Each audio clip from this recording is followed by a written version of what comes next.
ভালো রকম এই ধরনের ছুটির মেজাজে মানুষ দর্শক দেখতে পছন্দ করে এবং এতগুলো লোকজন আছে। এটা একটা প্রতিষ্ঠিত ফ্র্যাঞ্চাইজি, এর আগে দুটো ছবি এরকম একটি ছবি এরকম একটি ফ্র্যাঞ্চাইজি কেউ কিস্তি এলে তার থেকে প্রত্যাশা থাকেই, যারা কলাকুশলী, যারা শিল্পী, যারা ছবিটি বানিয়েছেন, যারা অভিনয় করেছেন, তাদের প্রত্যাশা থাকে এখানে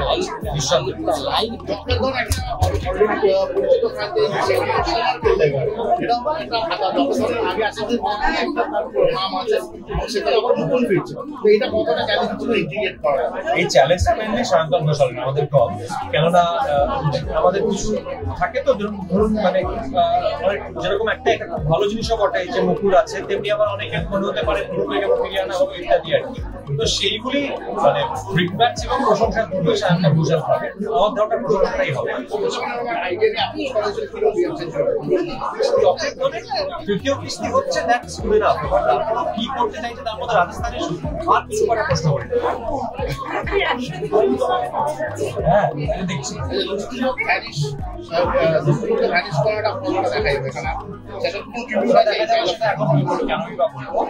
সিনেমাটাতে বলছে তার দেখা যাবে। সোনার কেল্লা ডেফিনেটলি সোনার কেল্লা অনেক একটা ট্রিবিউট দেওয়াই হয়েছে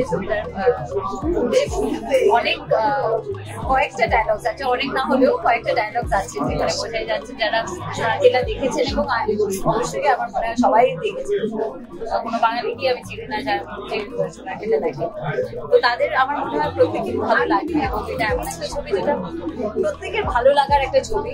অ্যাডভেঞ্চার আছে, ট্রেজার হান্ট আছে, জকের ধর, তারপরে বাঙালিরা মানেই হচ্ছে ভ্রমণ রসিক, খাদ্য রসিক, খাবারের ব্যাপারটাও ভীষণ স্ট্রংলি আছে এবং ভ্রমণের ব্যাপারটা বোঝাই যাচ্ছে কারণ গরমের ছুটিতে সিনেমার মধ্যে থেকে তারা পুরো রাজস্থান ঘুরতে পারবে। আমরা অনেক গলিতে বিভিন্ন গলির মধ্যে আমরা শুটিং করেছি এবং মুকুলের বাড়িতে গিয়ে শুটিং করেছি, যে মুকুলের বাড়ি আমরা সবাই জানি সোনার কেল্লায় লাস্টে যেখানে গিয়েছিল, তো সেখানে গিয়ে শুটিং করেছি এবং মুকুল এবার বড় হয়েছে এবং তার লাইফে কি হচ্ছে এটা নিয়ে হচ্ছে আমাদের সোনার কেল্লা জগৎ। আশা করছি সবাইকে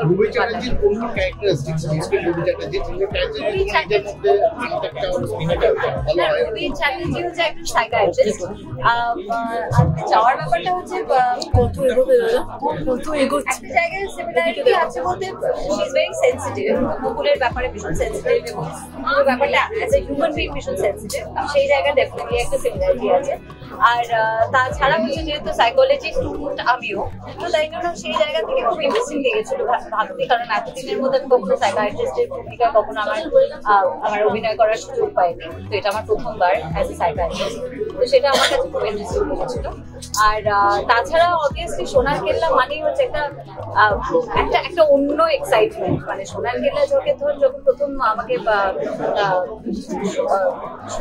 সৌগত বলেছিল যখন, এবং সায়ন্তন সৌগত একসঙ্গে যখন এসে আমাদের সবাইকে বলেছিল যে এরকম একটা ভাবছে, সে এত বড় একটা স্কেলে ভাবছে, তখনই আমার ভীষণ এক্সাইটিং লেগেছিল। ওয়েট করছিলাম কবে পুরো স্ক্রিপ্টটা রেডি হবে, কারণ অনেক রকম ভাবে তারা তখন জাস্ট বিল্ড আপ করছিল স্ক্রিপ্টটাকে। ফাইনালি এখন ট্রেলার লঞ্চ হয়ে গেছে, সবার কাছে রিয়াকশন ভীষণ ভালো, সেটা দেখে আমাদের খুব ভালো লাগছে, কারণ অ্যাজ পরমব্রত যে সেট যে আমাদের ডেফিনেটলি খুব হাই এক্সপেকটেশন আছে ছবিটা থেকে এবং আশা করছি সবাইকার খুবই ভালো লাগবে। Thank you very much. আজকে প্রচন্ড গরমের মধ্যে তোমরা যে এসেছো তার জন্য খুবই আমরা খুশি এবং আজকের দিনটা আমরা অ্যাজ এ টিম আমি বলছি ভীষণই স্পেশাল একটা দিন, কারণ অনেকদিন ধরেই আমি যেটা যাবি এক্ষুনি বললো আমি ওয়েট করছিলাম কবে ছবিটা রিলিজ করবে, ফাইনালি 30শে মে ছবিটা রিলিজ করছে, আশা করছি সবাইকার ভালো লাগবে। জকের ধন যেটা প্রথমেই পরমব্রত এবং সায়ন্তন বললো যে ফার্স্টটাতে তো আমি যখন দেখেছিলাম মানে আমি দেখলাম যখন একটা সুপারহিট হয়ে গেল, সবাই বলছিল যে ছবিটা সুপারহিট হয়ে গেছে, তারপরে ছবিটা দেখলাম ভীষণ ভালো লেগেছিল, তখনও ভাবতে পারিনি যে সেকেন্ড জকের ধরনের একটা পার্ট হতে পারবে বলে।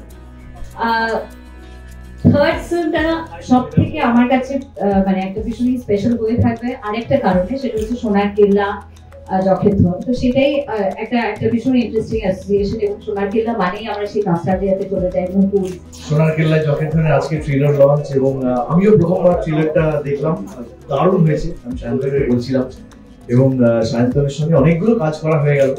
একটু আগেই আমাদের আলোচনা হচ্ছিল যে একটা ছবি রিলিজ হতে চলেছে, পরবর্তীতে আরেকটা অ্যানাউন্সমেন্ট হয়েছে, এখন একটা শুটিং চলছে, সবকটাই সায়ন্তনের সঙ্গে ঘটনাচক্র। তো আমি সায়ন্তনের কাছে কৃতজ্ঞ, ও ঘুরে ফিরে আমাকে পছন্দ করে এবং আমি সায়ন্তনের ভীষণ একজন ফ্যান। সায়ন্তনের ডিরেক্টর সায়ন্তনের আমি একজন ফ্যান এবং সায়ন্তনের সঙ্গে কাজ করতে এতই ভালো লাগে যে আমি ওকে বলেছি তোমার ছবিতে পাসিং শটে পাঠ করতে বলতে